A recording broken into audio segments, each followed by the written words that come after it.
오늘 제목이 가장 무서운 하나님의 형벌, 그렇게 정했는데, 가장 무서운 하나님의 형벌이라면, 그러면은 형벌 가운데 하나님께서 우리에게, 허락하시는 벌 가운데는 좀 경한 벌도 있고, 중한 벌도 있고, 또 정말로 끔찍하리만큼 가장 큰 형벌도 있구나. 그것이 무엇인가, 그런 것을 살펴볼 것이라고 짐작을 하실 것입니다.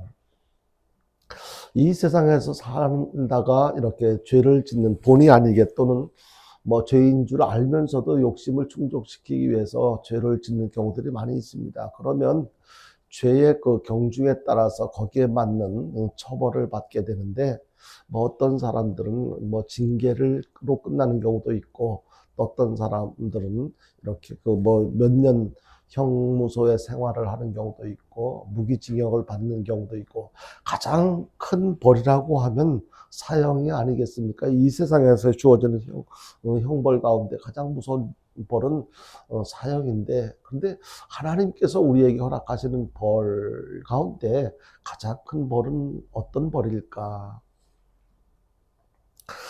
이 세상에서 우리들이 살아가는 동안에 해서는 안 될 죄를 범한다면 그 죄에 합당한 처벌을 받는 것, 그것은 뭐 지극히 당연한 것이라고 생각을 합니다. 부모님들이 자녀들을 굉장히 사랑합니다. 진심으로 사랑합니다. 자녀들이 잘 되기를 소망합니다. 그래서 사랑하기 때문에 자녀들의 행동 여하에 따라서 칭찬도 하고 때로는 이렇게 엄하게 체벌을 할 때도 있습니다. 목사도 성도들을 사랑합니다. 그래서 목사가 성도들을 사랑하기 때문에 잘하는 경우에는 이렇게 칭찬 같은 거, 칭찬도 이렇게 하기도 하지만 칭찬에 좀 이렇게 약한 경우들이 있어요. 그 반면에 사실 저렇게 하면 안 되는데라고 생각되어지는 경우들이 있어요. 그런데 참 목사 입장에서 안타까운 것은 그런 모습들이 보인다 할지라도 대놓고 당신은 이런 점에 문제가 있으니까 그렇게 하지 마십시오라고 이렇게 이야기하는 것이 굉장히 망설여질 때가 있습니다. 왜냐하면 성도들도 나름대로 인격이 있고 자존심이 있으니까 또 이렇게 목사를 통해서라도 이렇게 지적을 받을 때, 추궁을 당할 때 그것을 그냥 감사하게 내가 못 느껴서 몰라서 이런 지적을 받는구나라고 믿음으로 받아들이면, 그리고 삶을 이렇게 시정하는데 참고로 하면 도움이 될 텐데, 그냥 그것이 서운한 생각으로만 생각이 크게 작용을 하다 보면 오히려 그것이 역효과를 가져올 때가 있습니다. 그래서 우리가 하나님 중심, 예배 중심, 말씀 중심, 신앙 중심으로 살아가야 한다는 것을 강조를 하면서도 이렇게 그렇게 할 때마다 이렇게 알아듣기를 원해서 제발 좀 굳이 당신은 이런 데 문제가 있습니다라고 지적을 하지 않더라도 알아듣고 변화되어지는 삶을 살기를 원해서 간접적으로 이렇게 말씀을 전할 때 그때 알아듣고 변화되어지면 정말 참 좋은데, 한 달이 지나고 두 달이 지나고 세월이 지나는데도 삶의 변화가 되어지지 않은 모습을 보면 얼마나 마음이 아픈지 모릅니다. 그래서 집에서 가정에서도 부모들이 이렇게 자녀들을 사랑하기 때문에 자녀들이 잘못할 때 거기에 맞는 어떤 때로는 칭찬도 해주고 또 때로는 뭐 잘못한 어떤 정도에 따라서 매를 때리기도 하고 이제 그렇게 하는데요. 예전에는 자녀들이 잘못을 했을 때 종아리에 옷을 걷게 하고 회초리로 매를 때렸습니다. 요즘에는 아무리 자녀들이 잘못을 해도 매를 때리는 경우들이 거의 뭐 없다고 생각을 하는데요. 옛날에는 참 많이 맞고 자랐습니다. 이 매를 때릴 때 부모는 잘못을 했다고 손을 싹싹 빌면서 울면서 용서해달라고 빌다가 지쳐서 자는 그 아이에게 종아리를 때린 그 바지를 걷어 올리고, 그리고 상처난 그 자리에 눈물을 흘리면서 약을 발라주는 그런 경우들도 많이 있었습니다. 사랑하기 때문에 그 아이를 얼마나 사랑하면 그 아이가 그 종아리 회초리에 맞아서 피가 흐르는 멍이 들고 툭툭 불어난 곳에 약을 발라주면서 자기가 눈물을 흘리면서 그 약을 발라주는 그 부모의 마음이 어땠을까? 회초리에 맞은 아이는 이렇게 종아리에 맞아서 몸이 아프지만 그 매를 때린 부모는 마음이 아픈 것입니다. 그 부모의 마음은 그 아이가 잘 되기를 원해서 이렇게 해서라도 이러한 고통을 줘서라도 지금 잘못된 행실이 고쳐져서 이후에 잘못된 행실을 반복해서 하지 않고 정말로 사람다운 멋있는 그런 자녀다운 모습으로 살아가길 바라는 그런 목적을 가지고 잘못을 고치려고 하는 목적을 가지고 체벌을 하는 것입니다. 하나님께서도 마찬가지예요. 하나님께서 사랑하는 사람들 가운데서 특별히 하나님의 자녀로 선택한 성도들이 있습니다. 이 성도들이 하나님께서 하나님께 선택받은 하나님의 자녀들이 하나님의 뜻대로 살아가길 원하시는데 그럴 기회를 많이 주시지만 또 다양한 방법을 통해서 알려주시지만 들어야 할 말을 듣지 못하고 깨닫지 못하고 변화되지 않는 그런 삶을 살아가는 모습을 바라보는 하나님의 마음은 어떠하실까? 적어도 이제 1년이 지나고 10년이 지났으면 삶이 생각이 바뀌어지고 삶의 내용이 달라져야 할 텐데 여전히 처음 예수 믿을 때 그 모습하고 지금 달라진 모습이 안 보일 때 하나님의 마음은 굉장히 아프실 것입니다. 답답하실 것입니다. 그래서 하나님께서는 자녀된 성도들을 사랑하시기 때문에 더 이상 죄악된 삶을 살지 말라고 깨닫고 고치시려고 다양한 징계를 하십니다. 징계를 통해서 벌을 받고서라도 죄악된 것은 반드시 고쳐야 되기 때문에 다시 말해서 하나님께서 싫어하시는 죄악된 삶을 반드시 청산해야 되기 때문에 하나님께서는 다양한 방법을 통해서 또 다양한 징계를 하시는 것입니다. 때로는 말씀을 통해서 이렇게 들려주시기도 하고 대체적으로 아까도 말씀을 드렸지만 개인적으로 당신의 문제는 이거야 라고 이렇게 지적을 해줄 수는 없습니다. 해주기는 어렵습니다. 그러나 대중적으로 목사를 통해서 하나님의 말씀을 통해서 이렇게 들려주실 때 하나님께서 나에게 말씀을 하시는구나. 나에게 이런 문제가 있구나. 이런 잘못이 있구나. 이것을 깨닫고 시정하려고 노력하는 그런 성도, 변화되어진 성도, 이러한 성도의 모습을 보시면서 하나님께서는 기뻐하실 것입니다. 그런데 시간이 지나도 예배에 참석을 하면서도 여전히 똑같은 모습으로 살아간다면 얼마나 답답해 하실까? 우리들이 이 땅에 사는 동안 우리의 죄악으로 인해서 하나님께서 인간에게 주시는 형벌 중에 여러 가지 다양한 어떤 체벌이 있을 텐데 그 중에 가장 무서운 형벌이 무엇일까? 아마 여러분들도 지금까지 신앙생활을 하면서도 하나님께서는 왜 나에게 잘해주시지 않지? 왜 이렇게 어려운 문제를 해결해 주시지 않지? 하면서 여러 가지 본인의 기대와 어떤 생각과 다른 삶을 살았던 그런 순간들이 많이 있었을 것입니다. 그것이 하나님께서 내가 잘 되라고, 내가 변화되어지라고 주시는 어떤 징계일지도 모른다고 생각해 보신 경우들도 있었을 거라고 생각을 합니다. 그럴 때 여러분들이 받아본 징계 중에서 어떤 징계가 가장 무섭고 힘들었던가요? 육신의 질병도 있었을 것입니다. 멀쩡했던 건강한 몸이 아파가지고 갑자기 아파서 몇 날 며칠 동안 고통스러워했던 적도 있었을 것이고 아무리 쓰고 노력해도 경제적인 문제가 해결되지 않아서 또 물질적인 걱정을 해야 되는 경우들도 있었을 것입니다. 열심히 잘해보려고 애를 썼지만 사업의 실패를 통해서 마음고생도 했고 경제적인 손해도 많이 본 그런 경우들도 있었을 것입니다. 그리고 내가 작은 실수 혹은 나는 잘못하지 않았는데 예상하지 못했던 발생한 사고로 인해서 어려움을 겪었던 적도 있었을 것입니다. 그렇다면 어떤 경우가 하나님께서 왜 나에게 이런 일을 겪게 하셨는가? 하나님께서 지금 내가 겪게 된 이 일을 통해서 뭐라고 말씀하시는가? 하나님 입장에서 생각해 보려고 귀를 기울이고 생각해 본 적이 있었느냐 하는 거예요. 그리고 그런 경우에 따라서 어떤 점이 가장 내가 두렵게 느꼈던 그런 징계였었다고 생각이 드시느냐는 것입니다. 아마 어떤 벌이 가장 무서운 형벌이라고 생각하신가? 아마 사람들의 입장에 따라서 견해를 달리할 수도 있을 거라고 생각을 합니다. 그런데요, 그것은 무슨 죄를 져도, 그러니까 가장 큰 벌은 입장에 따라서 육신의 질병으로 인해서 고통이 너무너무 힘들어.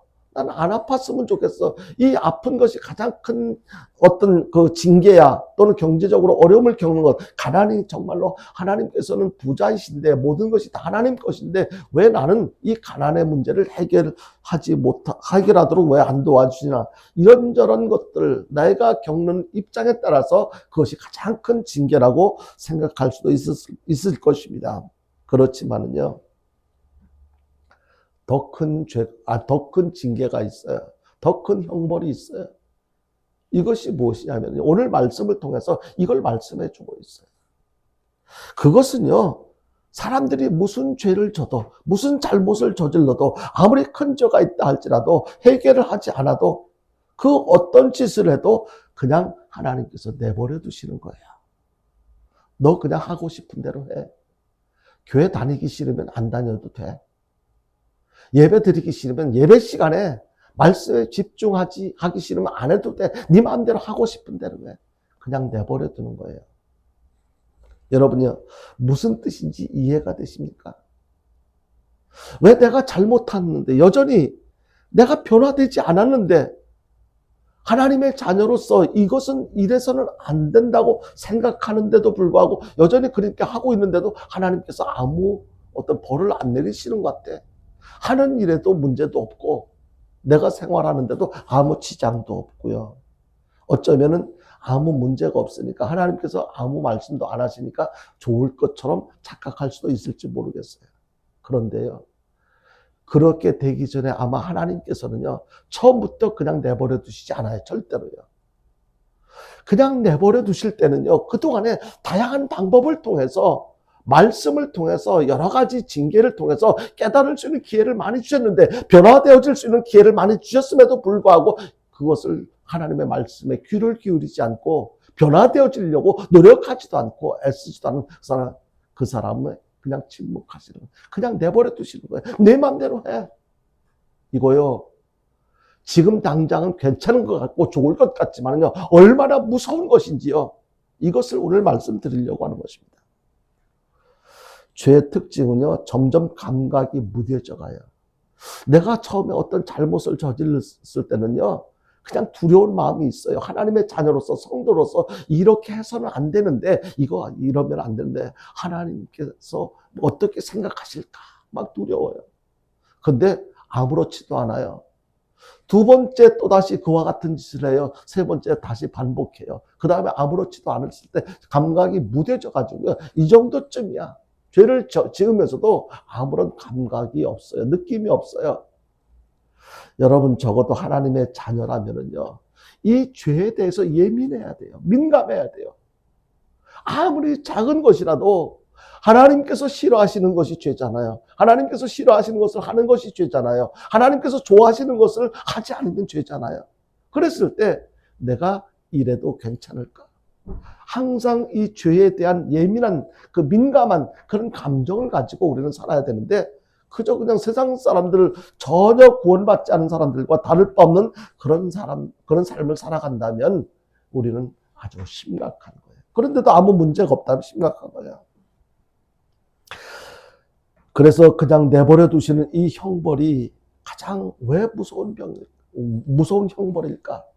여러 가지 어떤 육신의 질병, 경제적인 어려움, 사업의 실패, 각종 사고 이런 것들도 우리가 겪을 때마다 아프고 힘들고 어렵지만 이거보다 더 무서운 형벌은요. 내가 하나님이 싫어하시는 그 죄를 지었음에도 불구하고 여전히 짓고 있는데도 불구하고 하나님께서 그냥 내버려 두시는 것. 이것이 왜 그렇게 큰 형벌일까? 그것은요. 하나님께서 그 사람을 포기하신 것이기 때문에 그렇습니다. 한번 상상해 보십시오. 하나님께 포기를 당한 성도의 입장에서 생각해 보십시오. 결국 무엇입니까? 부모들이 자녀들에게 여러 가지 잘못을 했을 때 다양한 방법을 통해서 훈계를 끝까지 말을 듣지 않으면 나중에 하다 못해서 너는 내 자식이 아니야. 호적에서 파고 싶어. 너는 네가 하고 싶은 대로 해. 부모도 자식을 포기하고 싶을 때가 있을 거예요. 그럴 수 없다 할지라도 그러고 싶을 때가 있을 거예요. 그런데요. 부모는 자식들에서 마음은 그렇다 할지라도 실질적으로 그렇게 할 수가 없잖아요. 그런데 하나님은 포기하셔요. 누누이 말씀을 드리지만 하나님께서는요, 생명책에 이름을 기록했다가도 지울 수 있는 분이 하나님이에요. 하나님께서는요, 그 앞에 촛대가 있는데 그 촛대를 옮기실 수 있는 분도 하나님이에요. 근데 하나님은 얼마나 좋으신 분인지 그냥 바로바로 잘못을 할 때마다 바로 징계를 하시고 그렇게 옮기시고 생명책에서 이름을 지우시고 그렇게 하시지 않아요. 기다리셔요. 말씀해 주셔요. 그리고 여러 가지 다양한 방법을 통해서 우리에게 이렇게 깨달을 수 있는 기회를 주셔요. 그럼에도 불구하고 그냥 내버려 두신다. 그것은 이제 포기한 거. 더 이상 내가 하나님도요. 하나님은 전능하신 분이지만 하나님도 하실 수 없는 분이 있어요. 하실 수 없는 일이 있어요. 그것은요. 인간들이 사람들에게 하나님께서 자유의지를 주셨잖아요. 그 자유의지를 어떻게 사용하느냐에 따라서 더 이상 저 인간에게는 내가 간섭할 필요가 없구나. 간섭해도 안 되겠구나. 내가 죽든지 말든지 지옥 가든지 너하고 나하고는 더 이상 아무런 상관이 없다는 것. 이것이 바로 하나님께서 그냥 내버려 두시는 사람. 우리가 가장 두려워해야 할 것은 하나님께서 더 이상 나의 삶에 간섭 안 하시는 것. 이것이요. 우리 믿음이 없는 입장에서 생각해 볼 때는 뭐 그냥 좋게 느껴질 거예요. 편안하게 느껴질 거예요. 그런데 진짜 믿음이 있는 사람이라면 하나님 예수님께서 승천하시면서 내가 다시 오겠다. 그 다시 오겠다는 것을 믿고 그 믿음으로 준비하는 믿음의 사람이라면 죄에 대해서 민감할 것입니다. 작은 잘못에 대해서도 하나님께서 하시는 말씀에 대해서 또는 여러 가지 간섭하신 내용에 대해서 느끼게 될 것이고 듣게 될 것이고 변화되어지기 위한 애씀이 있을 것입니다. 그런데요, 그런 간섭하심이 없을 때 여러분요, 자식이 잘못했는데 그냥 두는 것은요, 두 가지 이유가 있어요. 한 가지는 자식은 자식임에도 불구하고 사랑하지 않기 때문에, 두 번째는 더 이상 내가 부모 입장에서 뭐라고 이야기를 해도 이제 저 아이는 들을 수 있는 아이가 아니야 라고 생각을 하고 아예 포기를 하거나 아니면 사랑하지 않거나. 우리도 하나님께서 포기 당하면 안 된다는 것을 깨달아야 합니다. 하나님께 내가 포기를 당하는 것, 이것이 가장 불행한 거예요. 하나님께서 관심이 있으시니까, 사랑하시니까 우리가 하나님께 선택을 받았어요. 성도가 되었어요. 하나님의 자녀가 되었어요. 예배 자리에 나와서 하나님의 앞에 예배를 드리게 된 거예요. 하나님의 말씀을 들을 수 있는 기회가 주어진 거예요. 그런데 하나님께 포기를 당하면은요, 이제 이러한 기회조차도 놓칠 수가 있게 된다는 것. 이런 맥락에서 오늘 하나님 앞에 예배 드릴 수 있는 이 예배 자리에 나오게 된 것, 하나님의 말씀을 들을 수 있는 기회가 주어진 것이 복인 줄로 여러분들 믿으시길 바랍니다. 얼마나 귀한 것인지 몰라요. 아직도 하나님께서는 나를 포기하지 않으셨구나. 아직도 나는 살 수 있는, 더 잘 살 수 있는 그런 기회가 아직도 나에게는 주어졌구나. 그래서요, 가장 무서운 하나님의 형벌은 이제 하나님께 포기를 당하는 것인데요. 이 내용에 대해서 오늘 좀 더 그냥 내버려 두시는 이 형벌, 이것에 대해서 좀 더 구체적으로 살펴보면서 은혜를 나눌 텐데요. 하나님은 우리들을 사랑하시지만 그러나 어떤 때는 우리들을 그냥 내버려 두실 때가 있어요. 이때가 가장 위험한 거예요. 영원히 내버려 두시면 안 된다는 거예요. 이것을 신학적인 용어로 유기라고 이렇게 그냥 내버려 둔다는 그런 뜻인 그 유기라고 표현을 하는데요. 이것은 바로 하나님의 심판의 방법 중에서 우리에게 내리는 형벌 중에 가장 무서운 것이라는 거예요. 유기는 그 사전에서는 뭐라고 표현을 하고 있느냐면 내버리고 돌보지 않는 것, 이것이 유기라고 해요. 그러니까 하나님께 내버림을 당한다는 것, 이것이 얼마나 큰 불행한 일인가.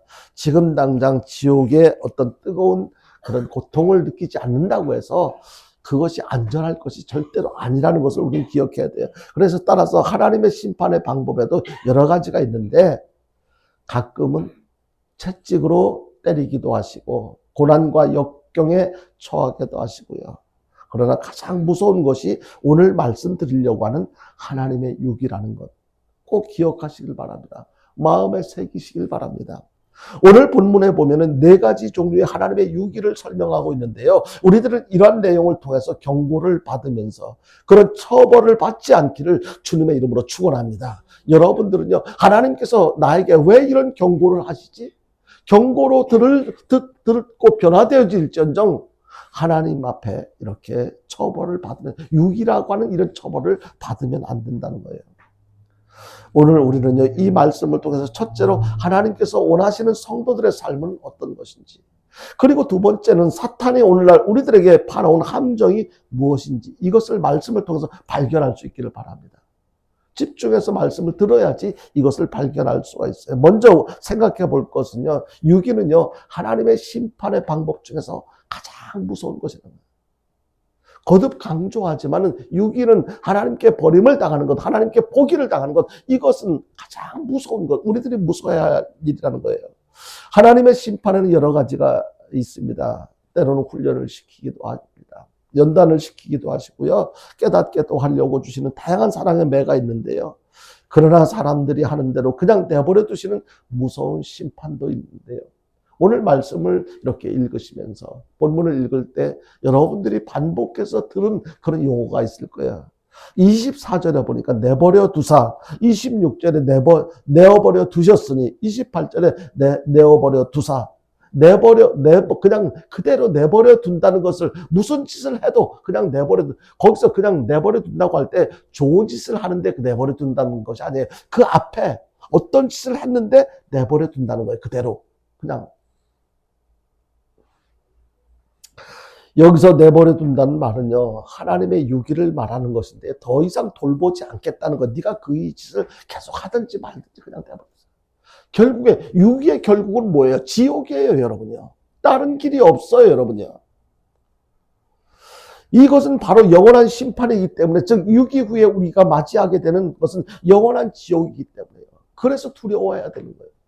그것이 정말로 하나님께서 내가 무슨 짓을 해도 하나님께서 왜 침묵하시지? 이거 안전한 것이 아니에요. 나는 진짜 버림을 당한 자인가? 생명책에서 내 이름이 지워진 것은 아닌가?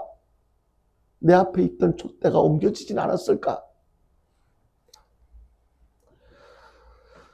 우리의 구원은요, 전적으로 하나님의 은혜에 의존하기 때문에 하나님의 유기는 가장 무서운 처벌인데요. 그러므로 하나님께 유기당하기보다는요, 때로는 매를 맞는 것이 훨씬 더 나은 거예요.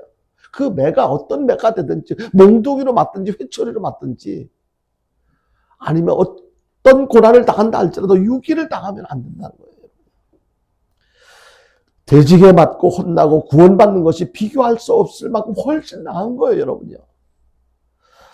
유기당하면 절대로 안 됩니다. 유기당하면 안 돼요. 하나님께 버림당하면 안 돼요. 포기당하면 안 되는 거예요. 그렇다면 누구에게, 어떤 사람에게 이런 무서운 형벌이 내려질까? 말씀을 들으시면서 나는 여기에 해당되는 부분이 없는지를 한번 여러분들 생각해 보십시오. 로마서 1장 오늘 읽은 본문 말씀에 보면은요, 네 가지 종류의 유기를 설명하고 있는데, 첫 번째는요, 24절부터 25절까지 다시 한번 보겠습니다. 같이 한번 볼까요? 같이 봅니다. 시작. 그러므로 하나님께서 그들을 마음의 정욕대로 더러움에 내버려 두사 그들의 몸을 서로 욕되게 하셨으니, 이는 그들이 하나님의 진리를 거짓 것으로 바꾸어 피조물을 조물조보다 더 경배하고 섬김이라. 주는 곧 영원히 찬송할 이시로다. 아멘. 그러니까 첫 번째, 하나님께서 그냥 내버려 두는 것은요, 성적인 더러움에 그냥 내버려 둔다는 거예요. 성적인 더러움에, 처음에 이런 짓을, 성적인 더러운 짓을 할 때 사람들은 신앙인이라면 이것은 내가 이렇게 해도 되나? 하고 나서도 막 양심의 가책이 느껴지고 하나님 앞에 죄송스럽고 부끄럽고 다시는 안 하려고 애를 쓸 거예요. 그런데 반복해서 계속 그냥 그 더러운 짓을 하고 있어요. 그때는 하나님이 이 깨달음도 없어, 느낌도 없어요. 그냥 나만 이런 짓 하나? 합리화시키고요. 여기서 말하는 이 더러움은요, 정욕에 내버려 두는 것과 우상 숭배 등으로 인해서 몸과 마음이 더러워지는 것을 말하고 있는데요. 음란에 빠진 사람, 그리고 우상 숭배하는 사람, 거기서 벗어나오는 것이 결코 쉽지가 않아요. 왜냐하면 좋게 느껴지거든요. 그것이 즐겁게 느껴지고 또 그다음 그것으로 그치는 것이 아니고 더 많은 즐거움을 막 몸속에서, 마음속에서 사탄의 세력에 의해서 막 요구당하고 있게 되기 때문에 여기서 빠져나온다는 게 쉽지 않다는 거예요. 그래서 문제는요, 25절에 보니까 그 특징을 바꾸어라고 했고, 섬김이라고 이렇게 표현하고 있습니다. 그러니까 세상에서 여러 가지 바꾸는 것은 참 좋지 않은, 문제는 이 가치관이 변질되기 때문에 이제는 무엇이 옳은 것인지 좋은 것인지 이걸 분별을 못하게 돼요. 그리고 섬김이라고 말하는 것은 사탄의 굴레 속에서 악과 불의를 섬기는 거예요. 우리가 섬겨야 할 대상은 오직 하나님밖에 없는데, 그리고 서로 다른 사람을 섬기는 것, 이것이 그저 내가 낮아지고 다른 사람을 높여주고 다른 사람의 필요를 채워주기 위해서 내가 희생하는 것, 이런 섬김. 이거 말고 사탄을 섬기고, 여러분이요, 이 악과 불의를 섬기며 사는 것. 그러면 본문이 보여주는 하나님의 뜻이 무엇이고 사탄의 함정은 무엇인가? 여기서 깨닫게 되는 거예요. 하나님의 뜻은요, 너희들 그 더러운 그 성적인 문제를 통해서, 우상 섬기는 문제를 통해서 그 더러워진 거기에서 빨리 벗어나, 이것을 우리에게 지적해주고 있는 거예요. 하나님의 뜻은 성결한 삶을 살아가라고 하는 것입니다. 그리고 특별히 성적으로 성결한 삶을 하나님께서 원하신다는 것을 깨닫게 해주고 있습니다. 성생활을 하지 말라는 게 아니에요, 여러분. 허락하신 범위 안에서, 허락하신 관계 속에서만 하나님께서 더 즐겁게 해갈지, 하나님께서 허락하시지 않은 범위를 벗어나서 그렇게 난잡한 생활을 하지 말라는 거예요. 중요한 것은요, 또 중요한 것은 사탄이 파놓은 함정은요, 인간의 본능을 통해서, 그 중에서도 성을 통해서 우리들을 타락시키고 있다는 겁니다. 육신적으로 내가 하는 것 같지만 그 나를 그렇게 더럽고 추악한 삶을 살아가도록 이렇게 조종하는 것은 사탄의 세력이라는 것을 우리가 깨달아야 돼요. 민수기 22장에 보면 모압 왕이요, 이스라엘을 두려워해서 이들을 발람이라고 하는 거짓 선지자를 통해서 저주하려고 하다가 그게 뜻대로 안 되니까 어떻게 했어요? 결국 모압 여자들을 통해서 이스라엘 청년들을 이렇게 타락시키고 결국에는 큰 재난을 받았던 것을 보게 됩니다.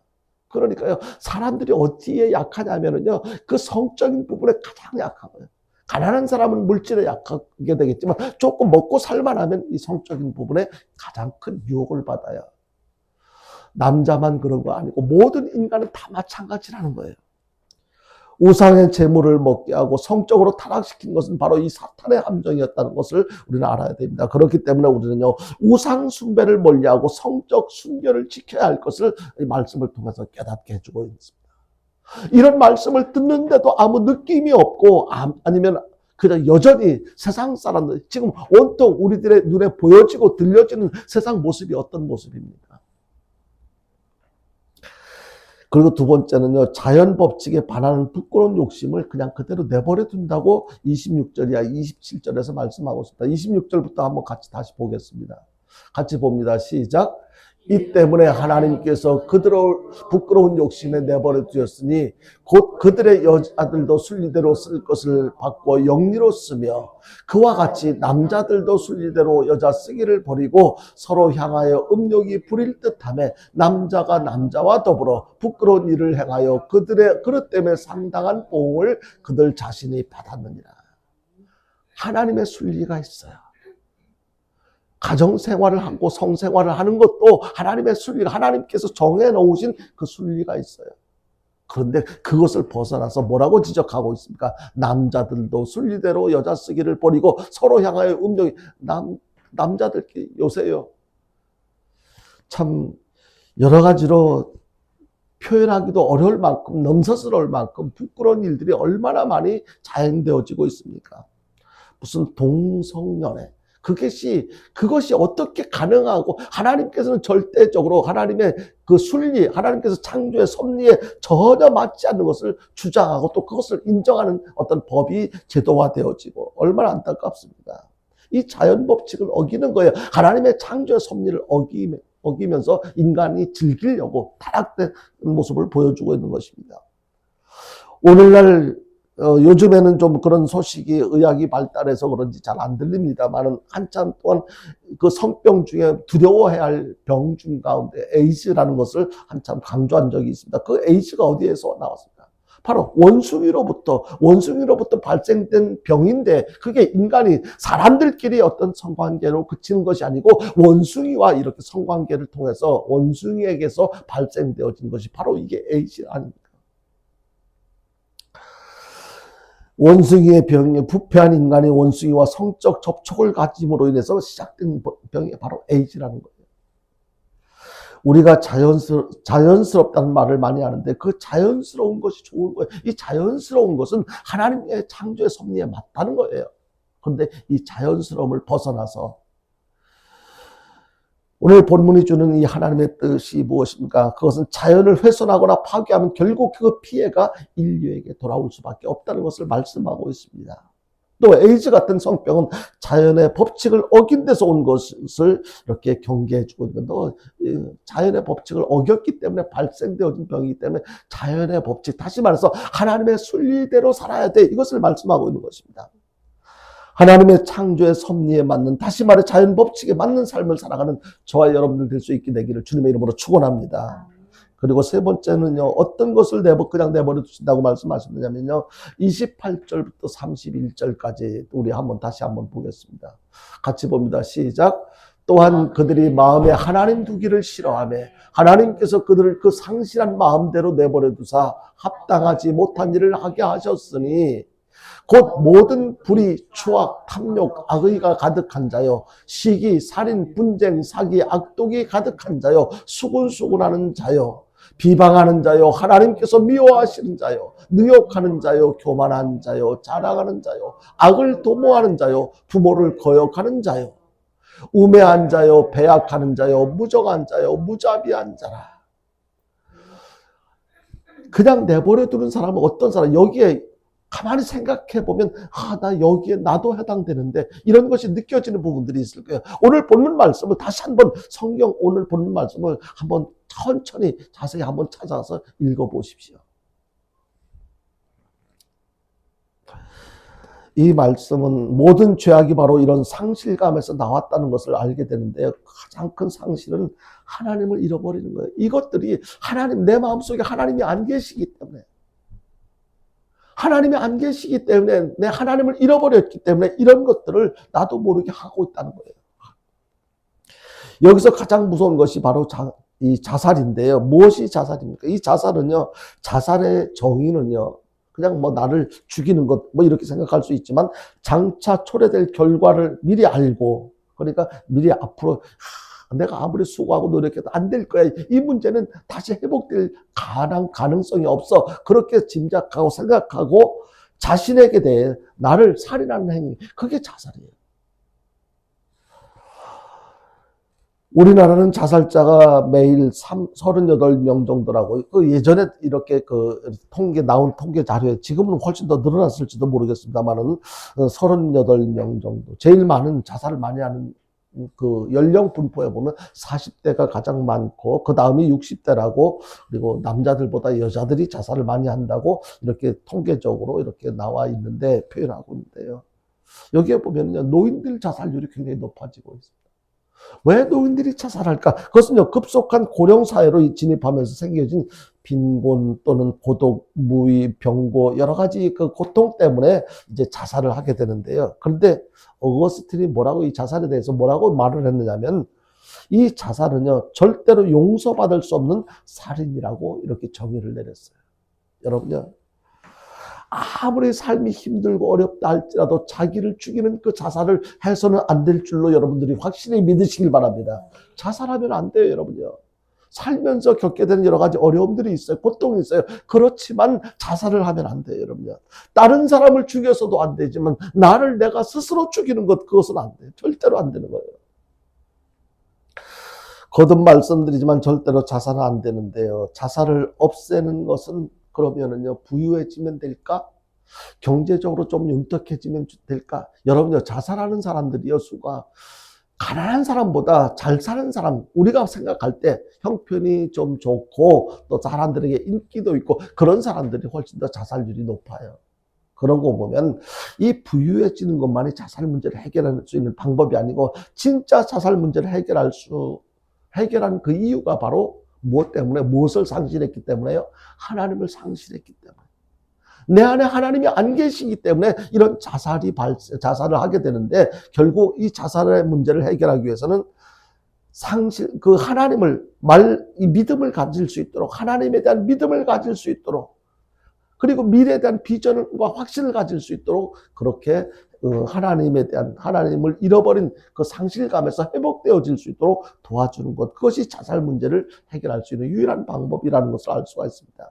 그래서 오늘 말씀이 준 교훈이 무엇입니까? 그것은 황금 만능주의로 인해서 물질주의나 세속주의에 빠지면 결국 우리의 참 의미를 잃게 되고 상실감에 빠지게 된다는 거예요. 그러니까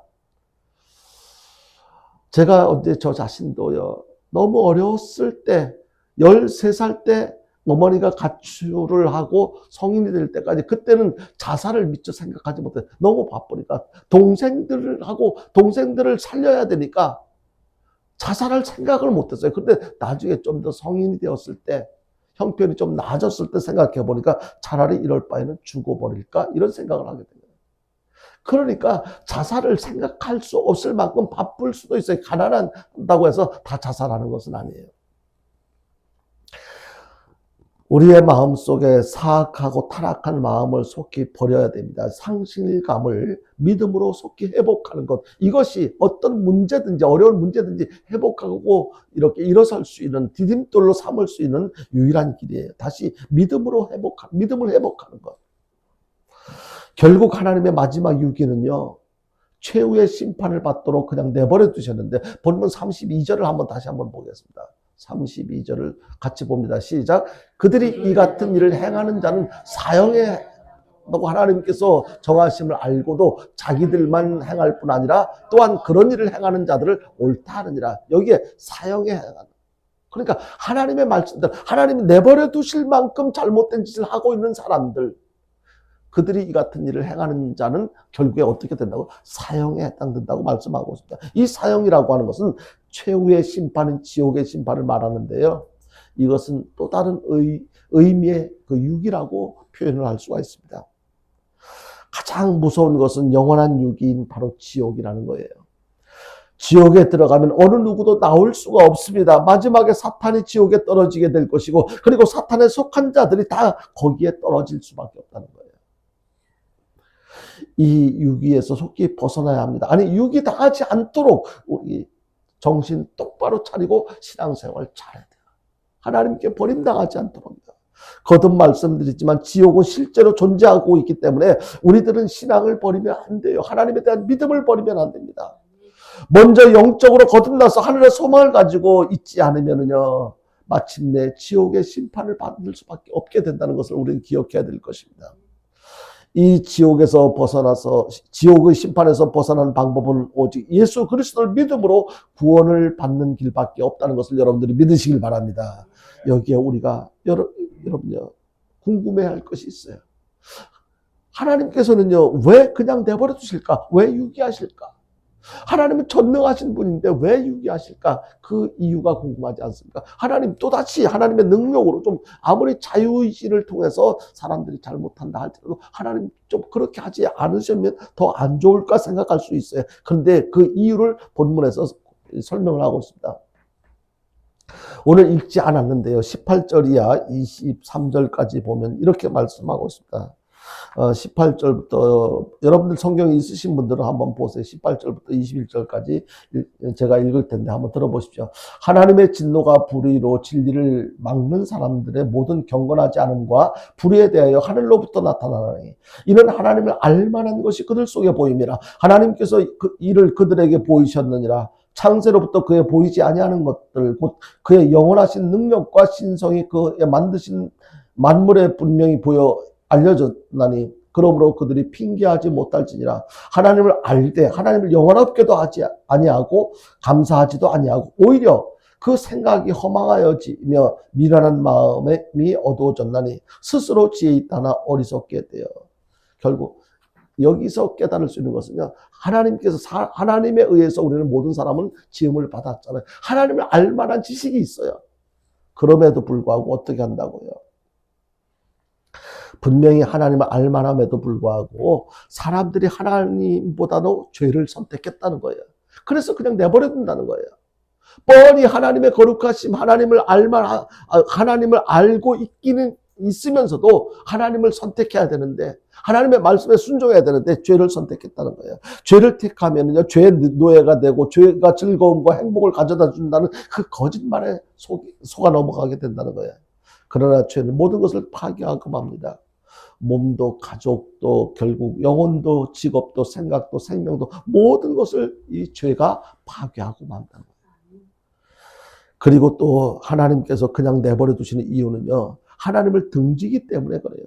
하나님의 영광을 썩어질 것과 바꿔버렸어요.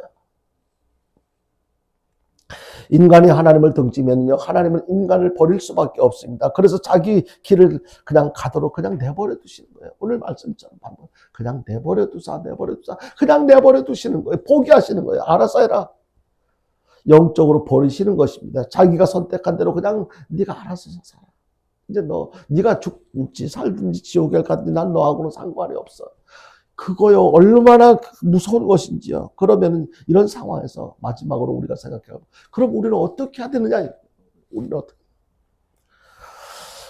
하나님께서 우리를 사랑하시기 때문에 가끔 깨닫게 하실 때, 다양한 방법을 통해서 깨닫게 하실 때가 있어요. 매를 때릴 때가 있어요. 그럴 때 우리는 빨리 돌아서야 돼요. 빨리 깨달아야 돼요. 그냥 아프다고 하나님 왜 때리느냐고, 나보다 심하게 잘못을 저지르는 사람도 잘 사랑하고 있는데 왜 하필 나에게만 이렇게 큰 아픔을 주시느냐고 따질 것이 아니고, 우리 구원은요, 하나님과 나와 1대1의 관계예요. 다른 사람과 할 필요가 없어요. 비교해서도 안 되고요. 오직 하나님께서 나에게 작은 매를 때리실 때 빨리 즉시 깨닫고 돌아서는 것, 이것이 우리가 해야 될 일이에요. 성경 말씀을 통해서 경고하시고, 목회자의 설교를 통해서 경고하시고, 교회를 통해서 경고하십니다. 경고하신다는 것은 문제를, 잘못을, 죄를 깨달을 수 있는 기회를 주시는 거예요. 돌아설 수 있는 기회를 주시는 거예요. 따라서 하나님의 음성에 우리는 귀를 기울여야 합니다. 하나님의 음성을 어떻게 들을 수가 있습니까? 하나님의 음성에 귀를 기울여야 되는데, 성경과 기도와 주의 종들과 믿음의 가족들과 환경을 통해서, 다양한 방법을 통해서 하나님께서는 말씀하셔요. 귀를 기울여야 돼요. 그렇기 때문에 먼저 하나님의 음성에 귀를 기울이고, 다음에는 사랑의 매를 맞을 때 돌아서지 않으면 결국에는 심판의 매를 맞게 된다는 거예요. 여기서 돌아선다는 말은 무엇입니까? 몇 주 전에 계속 몇 주에 걸쳐서 강조를 했던 회개를 하는 거예요. 죄를 인정하는 거예요. 인정하고 하나님 잘못했습니다. 회개가 무엇입니까? 회개는 세상을 향했던 내가 하나님을 향해서 다시 돌아서는 거예요. 해바라기가 해를 바라보듯이 하나님의 자녀들, 우리 성도들이 하나님으로 향하는 것이 바로 진정한 회개인 것입니다. 그리고 우리가 해야 할 일은요, 마음에 있는 여러 가지 잡초들을 뽑아내고 더러운 죄들에 대해서 용서함을 받는 것입니다. 마음의 잡초를 뽑아내는 것. 마음의 잡초가 무엇입니까? 바로 세상에 속해 여러 가지 나쁜 생각들, 나쁜 습관들, 해서는 안 될 짓을 지금까지 해왔던 나쁜 습관들. 술 마시고 마약하고 바람 피우고 미워하고 질투하고 싸우는 이런 모든 것, 이런 것들이 영적인 잡초예요. 이것이 버려지지 않고 여전히 내가 계속되고 있다면 이걸 뽑아버려야 된다는 거예요. 영적인 잡초, 즉 마음의 잡초, 죄는 은혜 받는데 절대 방해가 돼요. 이런 것들이 해결되지 않고는요, 거룩한 삶, 하나님께서 기뻐하는 삶을 살아갈 수가 없어요. 그렇기 때문에 생각나는 모든 죄는 다 회개하고 하나님의 보혈로 깨끗이 씻김을 받을 수 있기를 주님의 이름으로 축원드립니다. 여러분, 마음의 잡초를 뽑아낸다는 것은요, 버릴 것은 버리는 거예요. 버려야 할 것. 여러분들의 마음에서 버려야 할 것을 과감하게 버릴 수 있게 되기를 다시 한번 주님의 이름으로 간절히 축원합니다. 그리고 마지막으로요, 날마다 하나님을 가까이 하는 생활을 해야 돼요. 우리는 가까이 하고 싶은 것들이 많이 있을 거예요. 그리고 지금도 가까이 하는, 하나님이 아닌 다른 것 가까이 하는 것들이 많이 있을 거예요. 그런데 내가 지금 가까이 하고 있는 것, 하나님께서 허락하시는 것일까?